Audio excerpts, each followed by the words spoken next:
Allez, on découvre ensemble ton message du jour. Le silence. Tu es dans le silence. Tu es dans quelque chose d'impalpable. Tu ne comprends pas, tu ne sais pas. Alors, ce qui est très rigolo, c'est qu'il y a une partie de toi qui, de toute façon, se rend à l'évidence qu'il n'y aura peut-être jamais de retour, en tout cas de reprise de communication, et une autre part de toi qui a envie d'espérer. Laquelle sera la gagnante? Laquelle as-tu tendance à écouter? J'ai envie de te dire peut-être certainement la voix du silence. Il est passé à autre chose. Il m'a oublié. Alors peut-être que c'est vrai. Peut-être que lui-même est aussi bloqué. Sacrifice.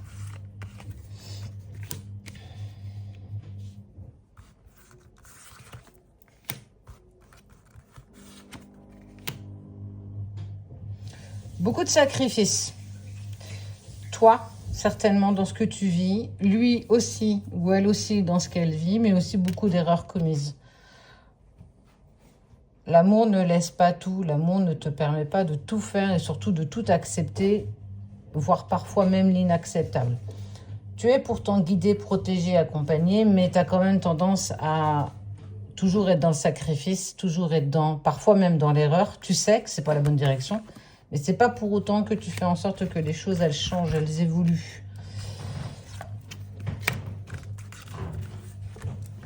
On n'est pas tous en relation sacrée. Et ça, il faut bien l'écouter, il faut bien l'entendre. Parfois, une personne qui est sortie de ta vie depuis 10 ans et qu'elle t'a bloqué de partout et qu'elle a repris sa vie, c'est certainement pas, j'ai envie de dire, peut-être une relation sacrée. C'est simplement une relation qui s'est terminée, mais que tu n'as pas réussi à en faire le deuil.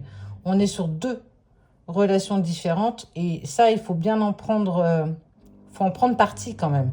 On ne peut pas attendre l'inacceptable, on ne peut pas sacrifier n'importe quoi et on ne peut pas continuer non plus à faire des erreurs.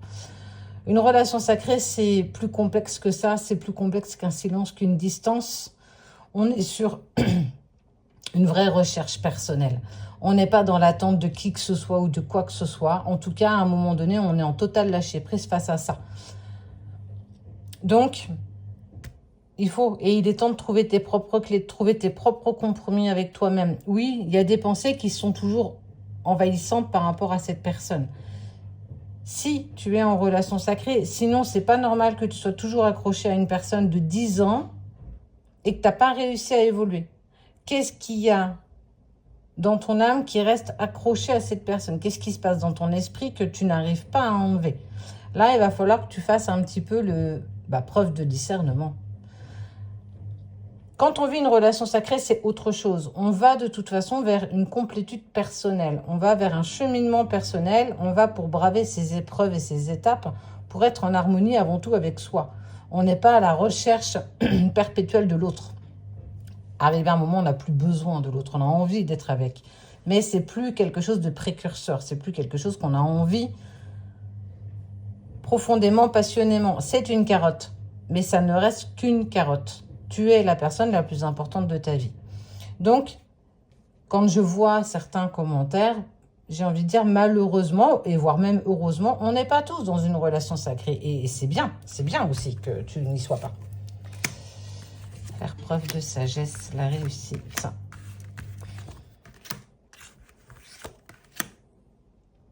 Moi, je te parle d'une relation différente. Je te parle d'une relation sacrée. Je te parle d'une relation avec un contrat d'âme avec lequel tu sais qu'il y a encore quelque chose à vivre.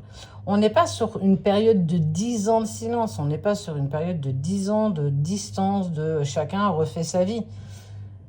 Ce serait peut-être plus une relation d'âme-sœur. Mais là, c'est pas du tout ça. Parce qu'on voit que parce que tu trouves tes clés, tu réussis, tu ouvres des portes et il y a une tentation de pardon. Je crois que Cédric a fait une vidéo là-dessus aujourd'hui où on parle de pardon. Le pardon, il est puissant quand il est sincère. Et je vais réitérer ce qu'il a dit, c'est pardonner, c'est apprendre à lâcher prise, ne plus se mettre en lien avec cette situation dont tu dépends. Mais en fait, tu en dépends parce que c'est toi qui souhaites vivre encore cette situation douloureusement. L'autre, ça se trouve, ne sait même pas d'ailleurs que tu souffres. Tu vois, comme quoi il faut faire la distinction entre tout ça. Quoi qu'il en soit, si tu arrives à pardonner cette tentation qui te tiraille un petit peu en ce moment, ça te permet de réussir déjà à récupérer beaucoup plus de légèreté que ce que tu as pu avoir jusqu'ici. C'est loin d'être une partie de plaisir. On vous le dit, on le redit, on le redit. On peut penser à un moment donné que c'est sacrificiel. Tu commettras des erreurs comme tout le monde. Mais il y a quelque chose qui te lie à cette personne. Ça, c'est inéluctable, ça, c'est là, c'est présent et ça le sera jusqu'à ton dernier souffle. Et plus encore derrière. Il faut que tu arrives à faire preuve de distinction entre ce que ton esprit te dit, c'est-à-dire ton ego, ce que ton cœur te dicte, c'en est une autre, et ce que ton âme te dicte, c'en est encore une autre. Il faut faire en fait un lien entre ces trois-là. Aucun n'a plus de place que l'autre. Il faut faire l'alignement entre ces trois-là. Et tant que tu n'y es pas, tu ne peux pas avoir les idées claires. Tu ne peux pas avancer dans la bonne direction. Tu ne peux pas trouver tes clés. Tu ne peux pas même trouver des compromis avec toi-même. Parce que tu as trop tendance à écouter ce que ton ego, ce que ton mental, ce que tes peurs, ce que tes doutes, et voire même tes blessures, ont toujours à te donner comme explication. Dans quelle direction vas-tu souhaiter aller? Dans quelle direction vas-tu avancer? Et si à un moment donné, c'est trop intense, trop puissant, trop douloureux, tu as totalement le droit de tout abandonner. Mais il va falloir que tu fasses preuve, je le dis, de discernement. Tout dépend de ton travail personnel. On te parle de réussite, on te parle de pardon, on te parle de passer des portes. Mais arrête d'attendre quelqu'un qui n'arrive pas. Arrête d'attendre quelqu'un qui, ça se trouve, ne reviendra que dans quelques mois, voire quelques années, ou voire quelques semaines pour certains. Vous n'en êtes pas tous au même stade, vous n'en êtes pas tous au même travail. Fais preuve vraiment de discernement. Où en es-tu sur le parcours ?